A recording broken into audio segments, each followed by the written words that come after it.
बोलिए श्री पंडनाथ प्यारे की जय। जय। बोलिए श्री सतगुरु महाराज की जय।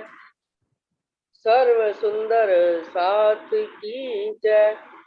अति आनंद भजन कीर्तन में जो आनंद मिलता है, एक प्रकार से हमारा ध्यान तो राज्य की तरफ जा ही रहा है, चाहे भजनों के माध्यम से जाए या वाणी मंथन के माध्यम से। तो मेरे सामने आज एक प्रकरण खुला हुआ है,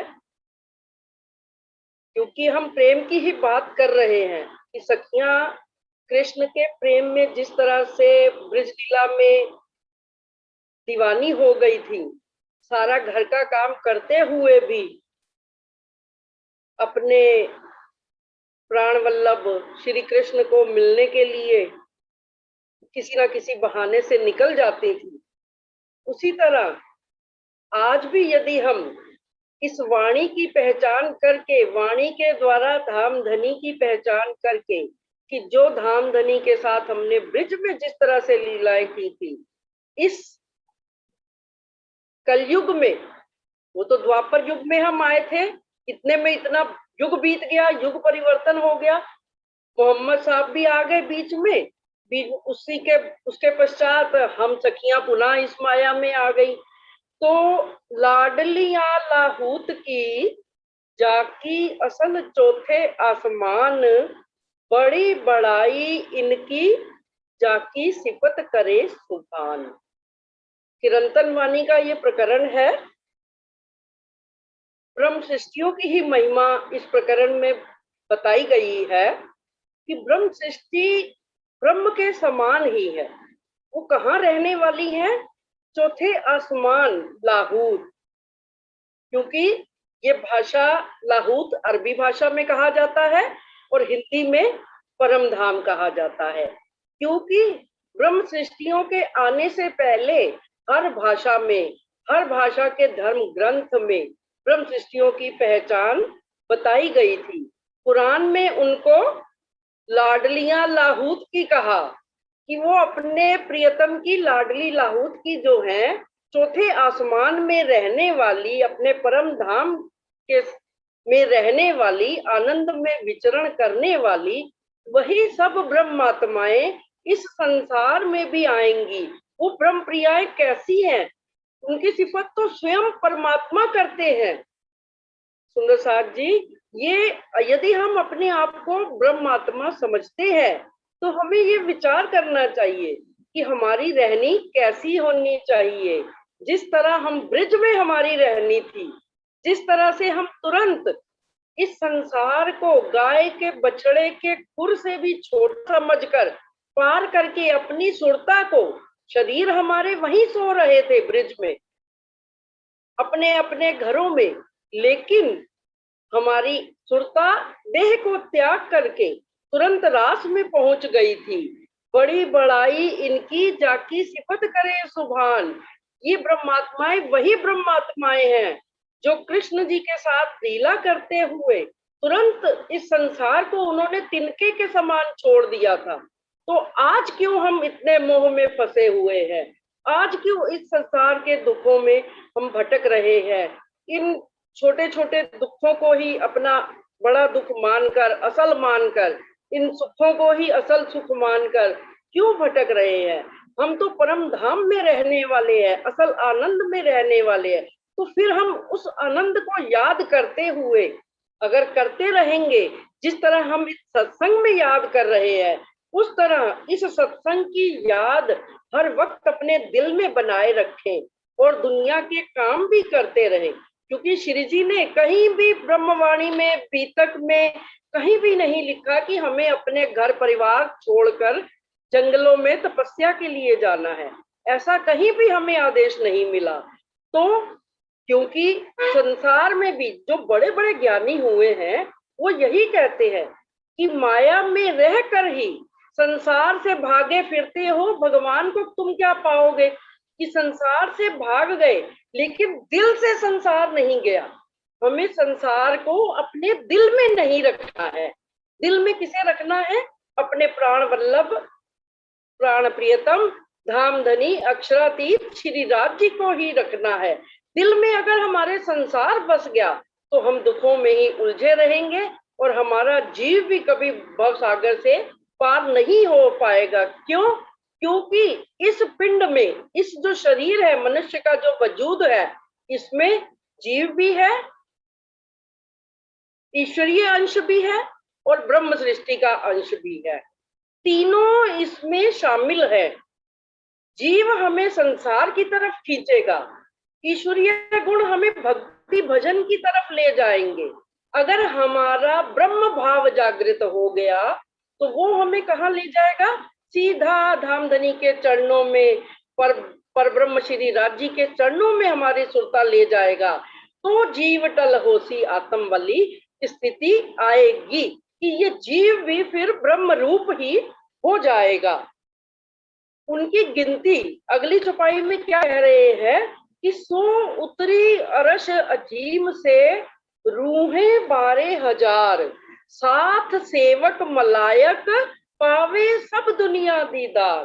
अर्थात ये ब्रह्म सृष्टियों की इतनी महिमा है कि जिस तरह से राष्ट्रपति की पत्नी ने अगर कहीं घूमने जाना है तो वो क्या अकेली जा सकती है? नहीं, उसके साथ सारे सेवादार, सारे नौकर चाकर, अंगरक्षक, जिनको कि हम अंगरक्षक कहते हैं आज की भाषा में, सब उनकी रक्षा के लिए, सब उनके ध्यान के लिए सब आएंगे। उसी तरह ब्रह्म सृष्टि जो ब्रह्म की ही अंगना है, ब्रह्म का ही स्वरूप है, जो ब्रह्म सृष्टियां, उनके साथ कौन आए हैं? पंचवासनाएं, देव, सब सारे देवी देवता उन ब्रह्मात्माओं को ये खेल दिखाने लाए हुए हैं। इसलिए डर तो कभी है ही नहीं। इन दुखों से क्या डरना, इन घटनाओं से क्या डरना? ये एक कोरोना क्या, हजारों कोरोना भी आ जाए तो ब्रह्म सृष्टि का जो ब्रह्म के प्रति प्रेम है उसे कम नहीं कर सकते, उसे डरा नहीं सकते।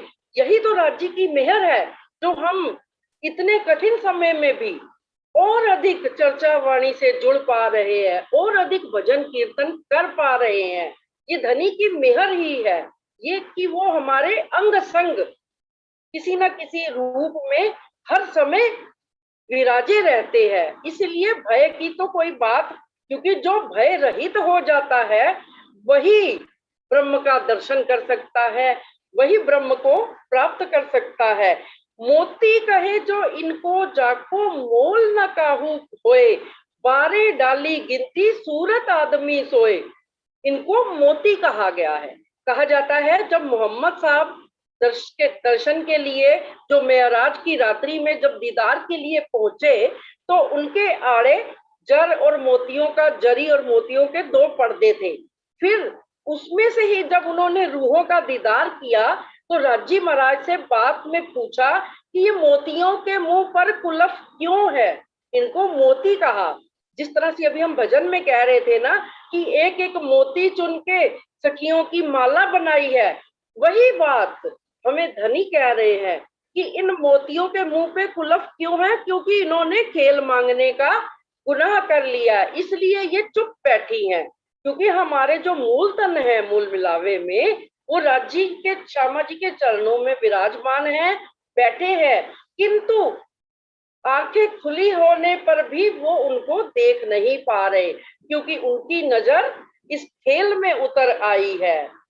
लोक जिमी आसमान के साफ जो करसी, सब गुजर की इन गिरोह की ऐसी देखी ना सुनी कब। इन मोमिनों के आने से इस दुनिया को इतना लाभ होने वाला है कि लोक, ये 14 लोक जो है, जिमी आसमान, नीचे के पाताल लोक सातों और ऊपर के सारे लोक, वैकुंठ तक जो 14 लोक हैं, सबको साफ करना है, यानी निर्मल कर देना है। कैसे निर्मल करेंगे? यदि हमारी रहनी निर्मल होगी, हम अपनी मोमिन कैसे पहचाने जाएंगे? क्योंकि उनकी तो सूरत तो आदमियों जैसी है, यानी शक्ल मनुष्य की है, मानव तन में आए हैं, कोई महिला में है, कोई पुरुष में है, कोई कहाँ है, सब अलग अलग स्थानों पर है। तो वो अपनी पहचान स्वयं देंगे। कैसे देंगे? अपनी रहनी से देंगे, और उनका क्योंकि जो रहनी होगी, हाल चाल काम सब इश्क में ही डूबा होगा, प्रेम में ही डूबा होगा, और वो अपने परब्रह्म को ही चाहेंगे। इसीलिए इनकी इतनी महानता है कि ऐसी किसी ने आजकल आज तक नहीं सुनी। इसीलिए इनको संख्या में कि 12,000 कहे हैं मोमिन, क्योंकि मोमिनों जैसी रहनी वाले साथ मिलना, रहने वाले व्यक्ति मिलना बड़े दुर्लभ हैं।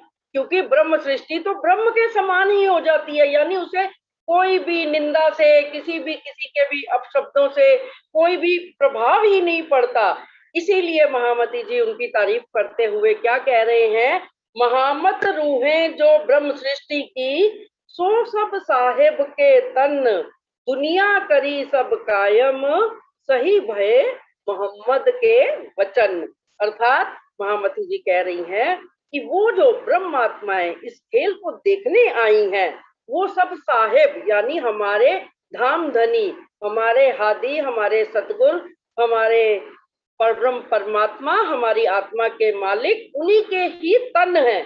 दुनिया करी सब कायम, उनकी बदौलत ही अपनी निस्बत की खातिर धनी इसमें संसार में आए और आके सारे दुनिया को अखंड करके सारे शास्त्र पुराणों के वचनों को, कुरान के वचनों को सत्य कर दिया। सही भये मोहम्मद के वचन, अर्थात मोहम्मद साहब ने जो दीदार शबे महराज में 90,000 बातें श्री राज जी से की थी, उसमें जितनी भी उन्होंने जाहिर की, बाकी स्वयं धामधनी ने आके जाहिर करके बता दिया कि मोहम्मद साहब की कुरान की सारी बातें सत्य है, जो आज इस 28वें कलयुग में सत्य हो रही हैं।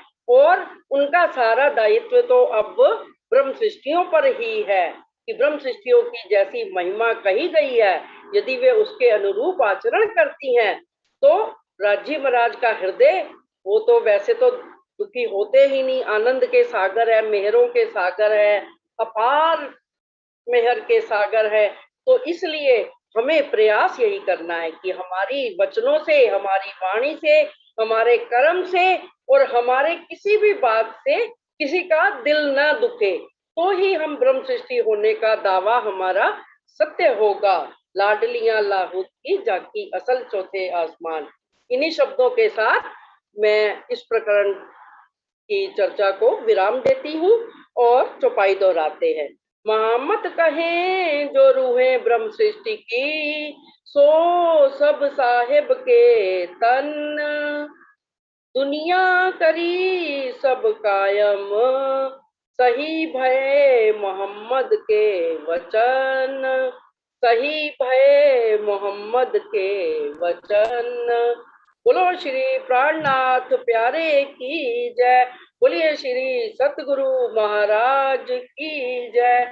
समस्त सुंदर साथ